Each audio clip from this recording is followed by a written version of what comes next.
I want to start this course on linear algebra by convincing you that you've already done a little bit of linear algebra in the past, even if you didn't call it that.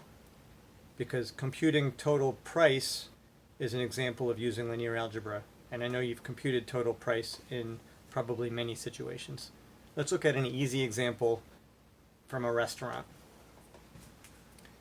Let's say people are going out to brunch, and the restaurant serves French toast and pancakes and eggs Benedict. Each one has a price, and let's say that the prices are $10 for French toast and $11 for pancakes and $12 for eggs Benedict. Now, if you go out with a bunch of people, some people are going to order the French toast, some people are going to order the pancakes, and some people are going to order the eggs Benedict, and you have to add up the prices for each one and maybe multiply by the number of people that are ordering each item. So let's look at a couple of tables.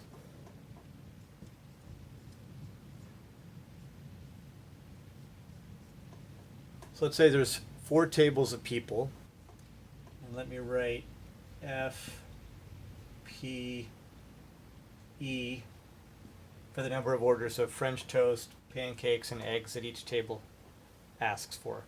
So let's say table 1 gets 2 French toasts, 2 pancakes, 1 eggs Benedict. Table 2 gets 3 French toasts, 1 pancake, 2 eggs Benedict. Table 3 has only 2 people, and they get 1 French toast and 1 eggs Benedict. And table 4 gets 1 French toast, 2 pancake, and 3 eggs Benedict. Well, we know the prices of each one. So the cost of the first table is 2 French toast, $10 each. That's $20 of French toast, $22 of pancakes, and then 1 order of eggs Benedict, which is 12. So 20 plus 22 is 42, plus 12 is 56. And then table 2 has $30 for French toast, because that's 3 times 10, and then 11, so we've got 41, plus 24 is $65. Table 3 gets 1 French toast and 1 eggs Benedict, so that's 10 plus 12, 22. And table 4 has 10 plus 22 plus 36. So 10 and 22 is 32. And 36 makes 68. So those are the total prices that the waiter or waitress would charge each table for what they ordered. And that's easy math that we've been doing forever. Basically, multiply, multiply, multiply, add up the products in each case. And we can use this not only for price, but anything that we could measure that has a certain value per unit. So let's say we want to compute the total calories consumed by each table. So let me write a table for calories here. Let's say that French toast has 900 calories and pancakes have 800 calories and eggs Benedict have 1,000 calories.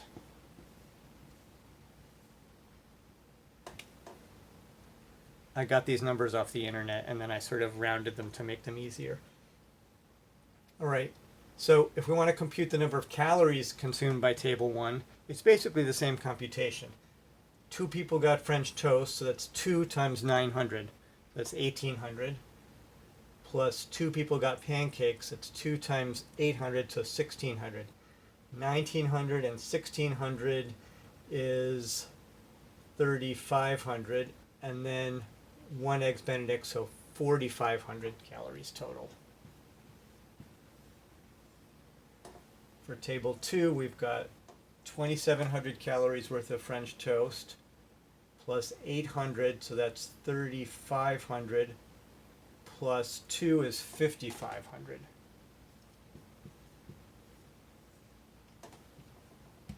Table 3, we've got 900 calories of French toast plus 1,000.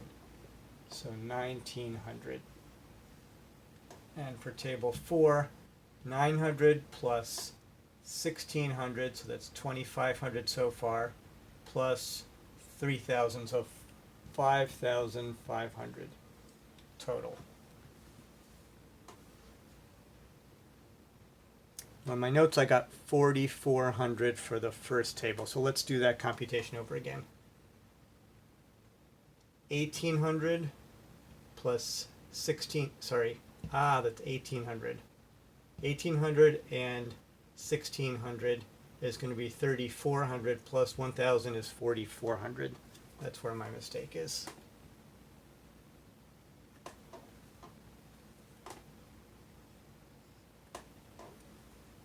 And my notes agree with the other computations. So what we just did in linear algebra is called matrix multiplication. A matrix is a rectangular table of numbers. So here's one matrix, and here's another matrix. And our answer is another table of numbers. That's another matrix.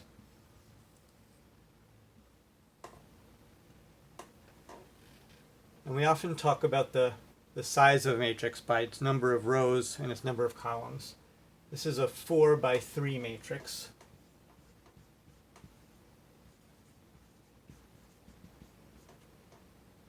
This is a 3 by 2 matrix.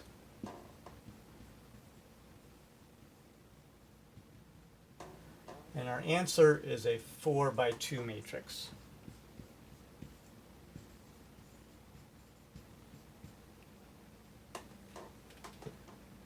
Every entry of this matrix comes from one row of the first matrix and one column of the second matrix. So if we know the number of rows of the first matrix and the number of columns, that tells us the size of this product matrix. I'm going to call this matrix A.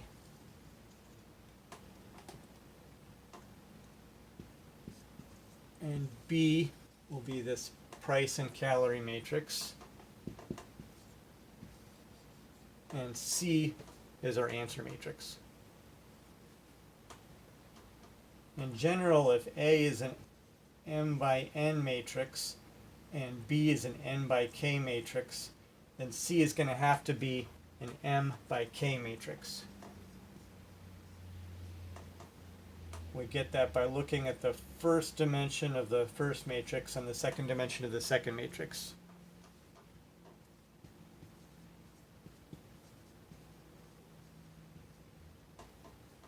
I'm sorry, this says size of answer. I just went off the video a little bit.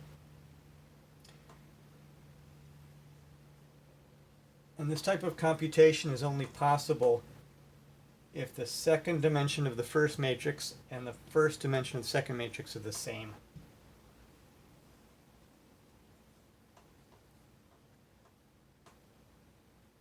In this example, it's because people are ordering 3 different items on the menu, and then we've got information about price and calories of the 3 different items on the menu. So those have to match up.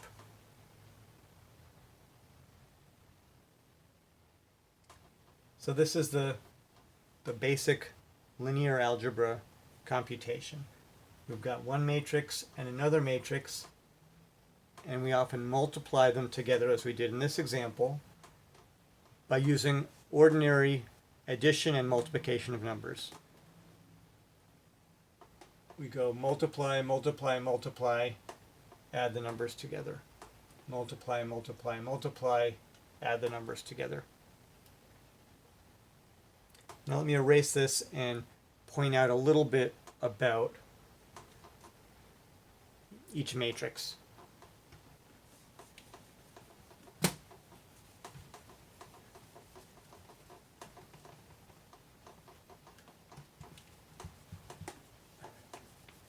If I were really good with videos, I would hit pause so you wouldn't have to watch me erase but I don't know how to do that without stopping the video. So you'll have to watch me erase.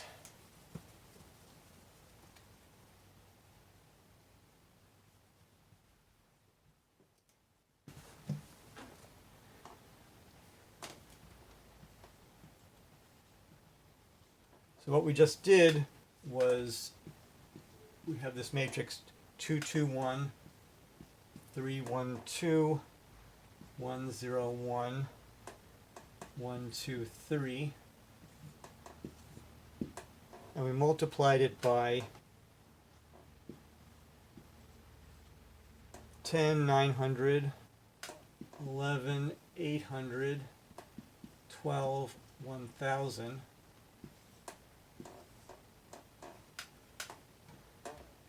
and we got 54, 4400, 65, 5500, 22, 1900, and 68, 5500.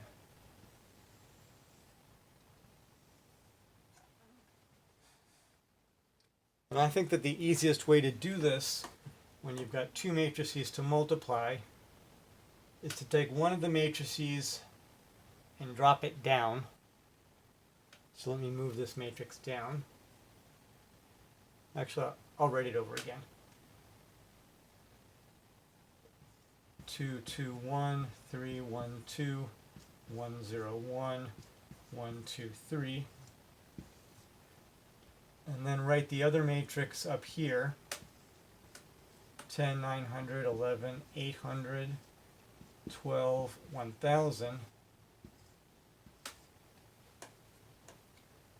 And then when we go multiply, multiply, multiply, add together, this row and that column are pointing to a position where our answer is going to go. So our answer matrix is going to go right here. So we have 20 plus 22 plus 12, we said is 54. 1800 plus 1600 plus 1000, we said is 4400. 30 plus 11 plus 24, we said is 65, etc. So every row here and every column there point to a place where we're going to write the answer.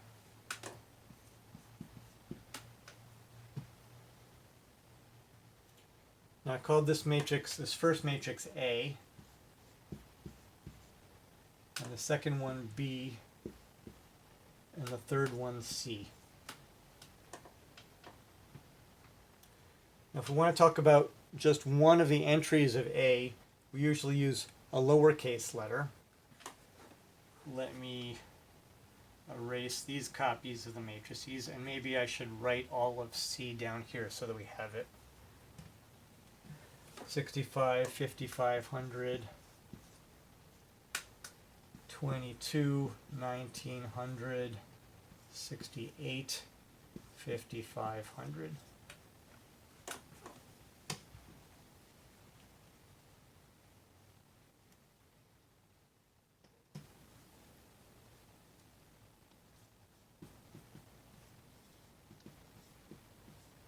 Now if we call the matrix capital A, we usually refer to the entries by little a. So this is little a ij, which means the entry that's in row I and column J.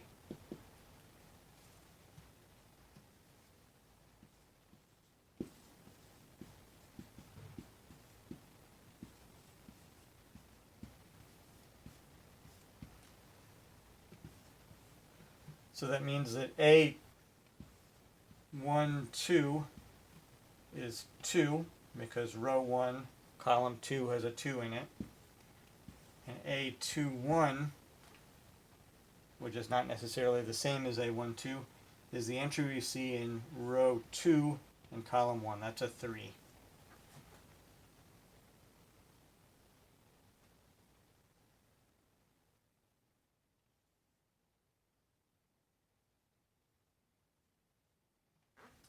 little b22 is the entry in position 2, 2 of matrix B. So that's 800 here. Row 2, column 2. And the 3, 2 entry of C is little c 3, 2. This is supposed to be a capital C. That's supposed to be a lowercase c. Is 1900.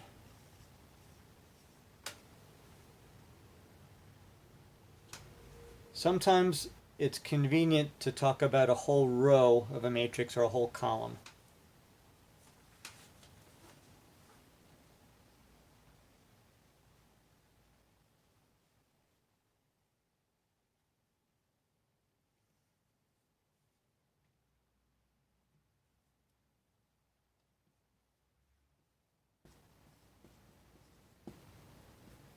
So row 1 of A is 2, 2, 1.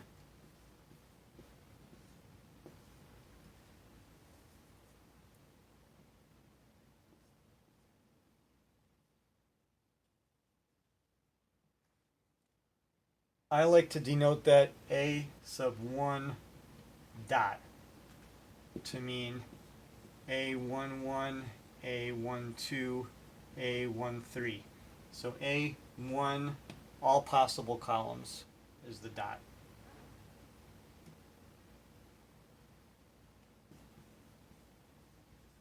The book does this with bold letters. Now, bold letters look nice in a book, but if you're writing them, it's kind of hard to make the difference between a regular A and a bold A on paper. Maybe you could overline it. So the book has bold A, or if you like, overline A for that first row.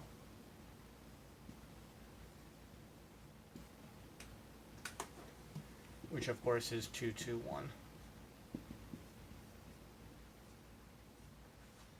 And you can put parentheses or square brackets around your matrices and your row vectors. Either one. I have an unusual habit of writing a square bracket on one side and a parenthesis on the other side by accident. I've never seen anyone else do that, but I always end up doing it somehow. It doesn't matter. Put square brackets or parentheses or whatever you like. Now, if I had to refer to a column, I would write capital A, circle 2, for example, for second column.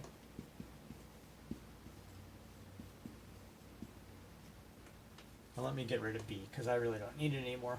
I'm talking about A.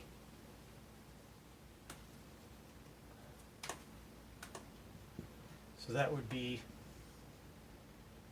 2, 1, 0, 2.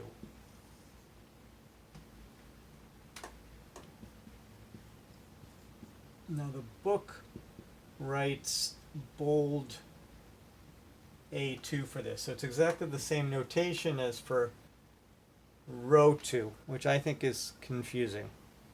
I'll let you guys read that in the book, and you guys can decide whether you think it's confusing or not. And you can either invent your own notation for it, or you can use my notation.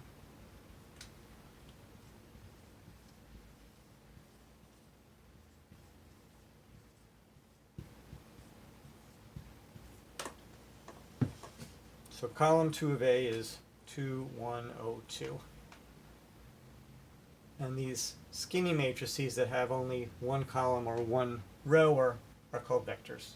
We can call that a row vector and this one a column vector. Maybe I'll erase C because I guess I really don't need it.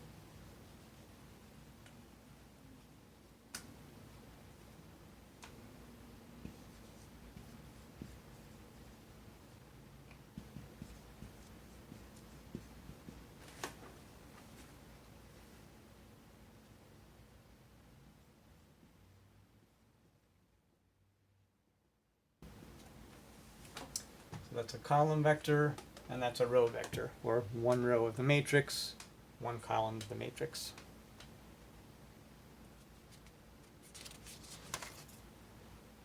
All right, and this will be a nice place to stop before we start with the next lesson.